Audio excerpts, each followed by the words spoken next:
Hello and welcome to this episode of the Standout Show. Today, I'm really excited to have a very glamorous and special guest, Anna Parker-Naples, on the show. Anna is a business and mindset coach who is specializing on visibility. So this is going to be a very exciting conversation on standing out, becoming visible, and what that actually really means. Welcome, Anna. Hey, nice to be here. Thank you for having me. I'm really excited, especially because you're just launching your book. And when I saw you come across my feed, beautifully lipsticked up and branded so fantastically consistently, I noticed that you have an entertainment. You have a background in entertainment. I am getting ahead of myself as well. So can we start off by talking about that, please? Yeah, absolutely. So my background is as a performer, and now I'm kind of very much in this entrepreneurial and coaching space. And my work has kind of been an evolution. So before I had children, I was a stage performer, and very much I loved a lot of Shakespeare and a lot of things that were going on at the National, kind of heavy, serious things. I had no interest in being on screen, on film or TV. I didn't even want to do that. And I used to tell myself it's because it wasn't as serious. It was much more serious to be on stage and have that gravitas and have that. Yeah. And I loved that. I love being on stage. And even now I do a lot of speaking and I love being there and being in front of an audience. But actually there was a real fear about being on camera, which is really interesting in that now I am almost every single day on camera talking and having my face out there and all over the place. I love that you said that. What a great way to start. Because you know what? I have a very similar backstory. I thought also the theater is more real, it's more prestigious, it's more like if I'm a real artist and that's where it is. But actually I was terrified getting it wrong on camera. And Yeah. For me, it was about people being able to go back and judge me. That thing of being able to pause or go over the bit where I failed or I'd messed up or I'd been imperfect, and that really scared me. So I would tell myself and everybody else I don't want to be in that. And of course that limited how I did as a performer because I was closing off opportunities. Totally. Now, I had that too with the theater as a fleeting moment. Even if I did something wrong, well, at least it's gone and people don't remember every detail. But with a camera, you go back, you see the way you said that? Rubbish. By the way, that is, Yeah. and you have to watch yourself back, right? In theater, I don't watch myself back. So there's one level of self-consciousness removed. Have you watched yourself back on camera and cringed? Yes, many times. But now actually, I quite like watching my lives back. And I know a lot of people say don't bother doing that, but I learn more. I'm much more open to learning than I ever was. And my performance background really then developed. And after I had children, I had this moment where I was told that I'd never walk again. Huh. And I thought that was going to be my reality. So I was thinking, well, how can I still be a performer, still be a mum, still earn good money and be at home? And so I entered this world of voiceover and voice acting. So I then threw myself into this whole other way of performing where I didn't have to be seen. So I had tremendous amounts of success, and I won awards, multiple awards for my work, and was even on the red carpets in Hollywood. Wow. But I was still not seen. I'm getting excited because when you said I won't walk again, I've had something similar said, but actually it was the word you won't work again. But I've also had the words take the crutches home, you'll need them, said to me. And actually because of that fear, what happens if my body is impaired, I focused on singing from an early age because I always thought if in case I couldn't walk or something happened, I could always sing. So there's a little parallel there as well. Oh, that's amazing. Really interesting. So for me, if I could never walk again, which was very much my reality 10 years ago, if I could never walk again, I could still use my voice and I could still perform and I could still be recognized for my talent and recognized for my ability, but I could still be at home disabled in the wheelchair and protecting myself in that way. And so what's behind that is a real desire to be out in the world and to be expressing yourself. Or what is it for you? So when I talk about this in my book, when I was 5 years old, I can remember sitting in assembly and being told that the special children in our school, very special children in our school, had been chosen months ago to be in a performance that was going to be performed for our county, and they'd been rehearsing it and they'd been on tour effectively. Ooh. And these were my peers, and I hadn't been selected.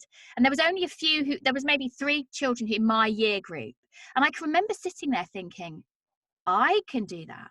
Why haven't I been chosen? Why Yeah. am I overlooked? Nobody sees my potential. And that, I talk about this really early on in my book. What decisions did I make about the fact that I wasn't noticed and that I wanted to be recognized? But at the same time, I became aware that actually I was really good at speaking out loud in class. I loved it if I had, when you're 5 and you're in class and you've all got to read aloud a sentence. I would love it if it came to my turn.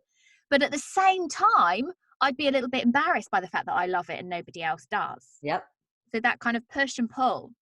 And I ultimately, that thoughts and that programming that I shouldn't feel comfortable being this confident then was holding me back in many, many ways. And I think ultimately led to that point where I then became disabled and limited, and not just physically, but in how I saw my ability to have a career, a creative and professional career that I loved. Wow. We're going deep so fast, which I really, really love. And my curiosity is now drawn towards the disability piece. Like, what does it mean you became disabled? And also what happened? So in my 3rd pregnancy, I had a condition called SPD, symphysis pubis dysfunction, which is very common, except that I had the worst case that they'd ever seen. And my bones became damaged around my hips, my pelvis, my spine, and I couldn't bear weight. And I had it from 9 weeks pregnant, and then was in bed pretty much for 18 months. And they didn't think that I would recover. I wasn't paralyzed. That wasn't true. So it's not like I ever...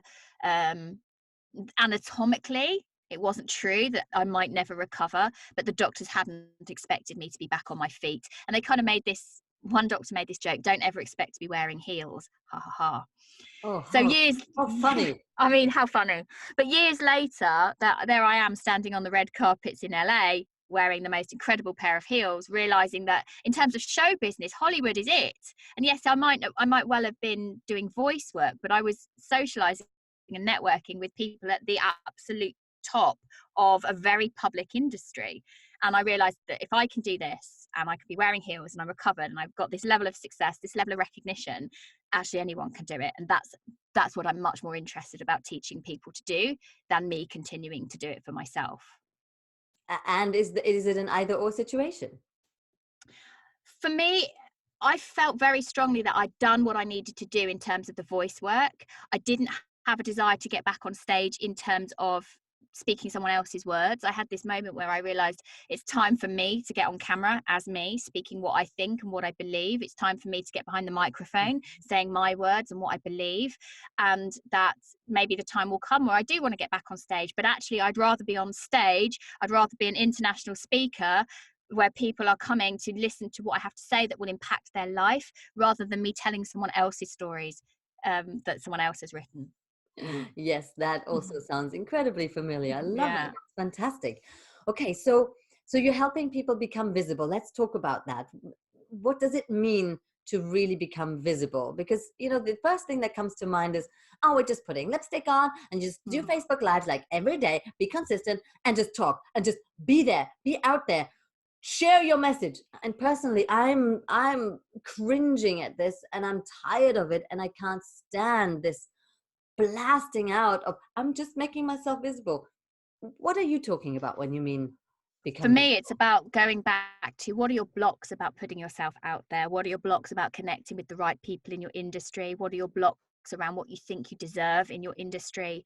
What are your blocks around you thinking that you can or can't have the dreams or ambitions or goals that you kind of yearn for? We all do know we're full of tremendous potential, but we're sitting on it. So what are you telling yourself? And for me, it's going back to those root limiting beliefs that you hold about yourself that you might not even realize are there, but prevent you from sending out an email, putting on some lipstick and doing a Facebook Live, from doing a Facebook Live in the first place, from even putting posts on social media. I believe that there are many people out there who have the ability to impact the world and impact other people's lives, but they are so drawn into the story of not quite being good enough and not deserving enough and being judged that they stop then having that effect on other people. Yeah. And so what I'm really interested about in is helping people get that message out there, but their message out there, so they are seen, so they are heard, and so that they are remembered. And that's not necessarily about blasting all over the place and being very showy. That's about being real and understanding the impact of your work if you do it in the right way. That sounds amazing. And so what does that mean? If you start understanding your limiting beliefs, how do you help people overcome them?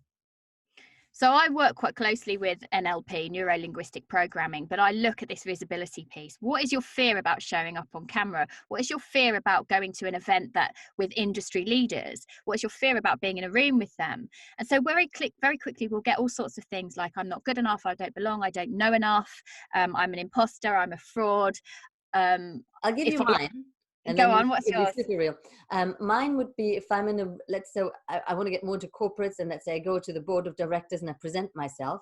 There is something that goes, but I'm not that corporate, or but I'm a bit more stupid. I've not gone through academia, even though I could have and I should have. And so Yeah. there's this silent kind of, well, I didn't really make myself into what I could have been, Uh-huh. and I feel stupid and inferior. Okay. Yeah. So that's really powerful language. And what I show people is that the language you're carrying behind each of those fears is really impacting the results that you get. So on the one hand, it's common and normal to have that inner critic voice telling you those things because it's a protection mechanism that's been there for years and years and years, potentially since you were tiny, 6 months old even. But when you think about the impact you want to have in the world, when you think about the people you want to help in the world, when you think about the life you want to create for yourself and your family, that's all just sitting there. If you push through those beliefs, then why would you stop yourself? And so I'm interested in what those blocks are. And what's interesting is that our subconscious is always listening to what we say, always picking up on what we say. So if you're always saying to yourself or other people and listening to it and paying attention to it, these thoughts that I'm stupid or I'm inferior, well, that's going to carry through everything you put out there or don't put out there. It's going to carry in your body language. It's going to carry in your level of connection or lack of connection, in the level of rapport that you're opening yourself up to with industry leaders. So for example, in the corporate space. And once you're more comfortable with yourself and what you want to do and your purpose and the fact that you there is so much more to you than you've currently been showing, because there is, and we all know it deep down, then actually why can't you go into corporate and really own that space as someone who is different, who is special, who is unique, who is passionate about helping those people in that room? So for me, my real limitations used to be around belonging. I didn't fit in. Wherever I went, I didn't fit in. And this was a really old programming that came from my young life, my young childhood, but also from a moment of trauma. This is the other time when we create these new beliefs about ourselves. I was attacked when I was 16 by 20 other girls, violently. And as a result of that, I came to believe that I wasn't good enough, that I was going to be attacked, I was going to be rejected, and that I should protect myself from putting myself at risk. Now, in terms of my acting career, that obviously is then carrying through my body. If I'm going into auditions and yet I'm trying to protect myself from being at risk and putting myself out there, then that's going to come through in all the things I say, all the non-verbal communication, everything. So what happens if you start to unravel those? So now one of the things that I made some big shifts in terms of neuro-linguistic programming techniques, but also the conscious language that I use, is that I belong wherever I choose. So if I belong wherever I choose, then it's okay if for some reason there's people I don't get on with because they're not the people I'm choosing. But if I can belong wherever I choose in terms of an industry, then I can walk into corporate and say, I'm me and it's comfortable for me to be here. I'm not waiting for your approval. I'm happy being me. And as a result of changing my thinking about that, I was then able to take myself to some incredible networking and conferencing events and awards galas where I knew nobody, but knew that I was passionate about what I did. And there, as a result, was then able to up level. That's fantastic. What a beautiful story. And I wanted to add another layer to it, because with the thoughts, like I never think consciously I'm inferior, or I might think I'm stupid consciously, that can happen, but never the darker thoughts. They are underneath. So they're running everything. They're running so everything. that's the stuff that's running stuff, but I want to put it out there. That's not necessarily what we are telling ourselves. It's what's running underneath, which is why this is so vicious. And it's really important to see it and then to unravel it and to get that deeper understanding that I hear you got for yourself, that then allows you to step into that space. Yeah. So my work, we work on that. We work on that visibility piece. What is it that's preventing you getting out there? How can we shift that? And those shifts can be quick. Once you see yourself in a different way, you see that decisions you made at moments of trauma or moments in your life, earlier life, that there are other decisions you could have made about yourself. Therefore, it's not the truth. It's not just that thing that you are. There are many other facets that you could have looked at instead, other decisions you could have made. That then opens you up to possibility. So then in terms of visibility, once you believe that you can craft your own credibility, can craft your own sense of deservedness through your words, your thoughts, your actions, what do you need to do strategically to build your authority within your space without letting that imposter syndrome overtake you? I like that. And so what is for you the link between being seen and then generating the business that you want? So there is some element about understanding in terms of marketing what you need to do, particularly in this new wave of social media where we can reach thousands and thousands, if not millions of people with video, with audio, with our marketing, with our message, how we harness people together, potentially in Facebook groups, potentially we build a little tribe that follow us on LinkedIn. It's working out the mechanisms, that the language that needs to speak to them, that also resonates with you and your story and your backstory and who you are. So instead of, for example, Evelyn, you talked about the corporate thing. Instead of going, oh, I've not been corporate and I'm not educated and therefore I might be inferior.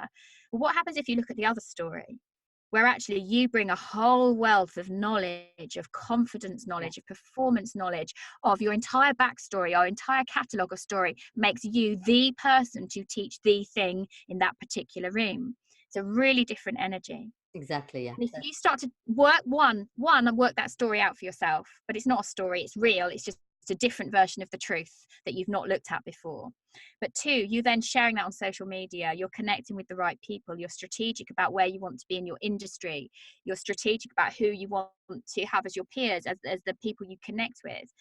Then over time, this kind of ripple effect happens where people know about you, you're clear about what you offer and who you help, and people can know about you, and you become that standout expert in your area because you are the person reminding people, this is who I am, this is what I do.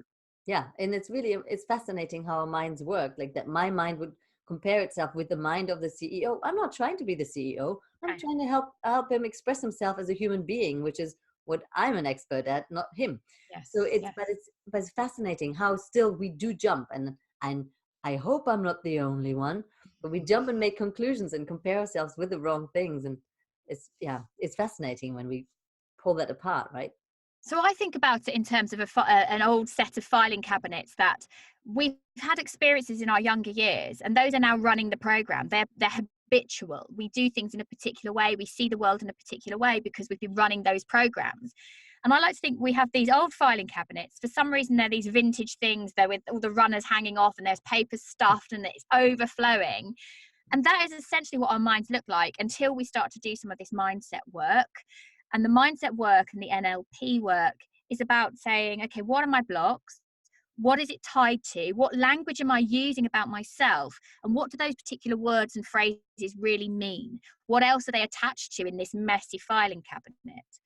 And for me, this work is about saying, well, actually, if I know that I want to put myself out there more, I want to have more success, impact, influence, income. Well, actually, what are my fears around having those? And often it will be I'm inferior if I'm, or even if I get that level of success, I'm going to be rejected. My mum's not going to love me. If I'm going to become arrogant if I earn too much money. And so we're holding ourselves back because those underlying thoughts, those words we're using about fear and success and rejection are stuffed into this messy filing cabinet. Mm-hmm. So what I'm interested in is when you're very intentional about the language that you use, and you're using language to support what you do really want without letting that inner critic voice come in or not letting it dominate you, then your filing cabinets become streamlined.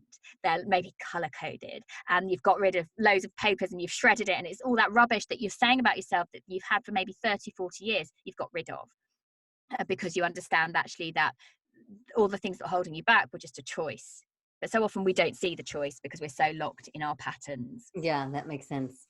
Now, what comes to my mind is that the NLP approach and this in the filing cabinets, they Mm. seem to me quite structured models.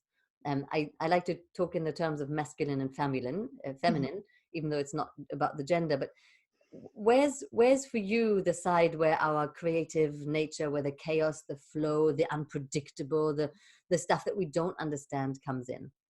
So for me, it's about opening yourself up to adventure and opportunity. And this is something I was really bad at before. So I would say that's not for me, because it was a very black and white thinking. That's not for me. That couldn't possibly work. They're not interesting to me. They couldn't possibly get me where I want to go. Hmm. Whereas actually now I'm much more open, and I don't want to say grey, everything's much more colourful, if you like. And I'm prepared to invest in time in relationships that I don't know, or connections that I don't know where they're going to go, but they're exciting and they interest me. I'm prepared to give things a go and see where that's going to take me. I'm much more open to seeing potential, as opposed to saying that's a closed door, or that door isn't for me, I'm not even trying. Okay. And in terms of, let's say the other side of that is the vulnerability side, the where it's not so great, the where it's murky waters and we just can't really get a grip on things. Are you still hanging out in that space as well, or is So that? that happens. I'm human. So we have ups and downs. We have those times. I get overwhelmed. Sometimes I have to step back. Sometimes, particularly when I'm hormonal once a month, my thoughts do go a little bit rocky. And sometimes I'll let myself sit in that space. I just, I want to sit in bed with a bar of chocolate and a hot water bottle and feel rubbish. But I'm now aware that as soon as I want to, I can change my thoughts and my language to become more empowered, to go after what I want. And it's about catching what I say. But it's not like you do this work once and then you're perfect. It's a process that you have to come back to again and again and again. Yeah, got it. So what would you say as a tip for our viewers and listeners? What can people take away from our conversation and do for themselves now to become more, hmm, not just more visible, but to dare to do the thing that they want to do and show up in the world? So I think it's about working out what are those things that inner critic is potentially saying, or that sit behind that inner critic voice. What's the real fear? Because it's when you get to grips with what that fear is about, being belonging, not belonging, being rejected, not being enough. When you get to grips with that and you realize that's not actually true, there's normally a story. There's normally a couple of incidences that come to mind. So it could be something in your childhood. It could be something that happened to you as a young adult. What was the event that happened that made you feel that way? What Could you? decision did you make? This is super interesting. Could you make that real for me, maybe with an example from your own So, experience? so for example, what I talk about in my book is when I was 7 years old, I went on brownie camp. And at the time, I spent a lot of time writing. I was always writing something, making my own pretend magazines. When I got to brownie camp, I discovered that there was a camp newspaper, and I couldn't get there fast enough. And I was assigned to be a journalist on my first day. And I was assigned to go and watch the rifle shooting. And the rifle shooting, initially, I couldn't wait to do it because I just wanted to get it done, shoot the rifle, go and write the article. But the training had been really long-winded. There'd been lots of safety things, and he'd been really dry and disinterested. And I wrote this article, and it was in print. And I can remember I bought 5 copies that I was going to post home to my mum. And I was writing the next article that evening, ready for the next print. And as I was sitting in the newsroom with my electric typewriter, I'm sitting around the edge. The young man he was probably only 16, 17, maybe 18 himself, but to me he's an adult in authority. He comes into the room, realizes there's an article in the newspaper, doesn't realize I'm there, he's talking to his friend, realizes there's this article in the newspaper about his rifle shooting.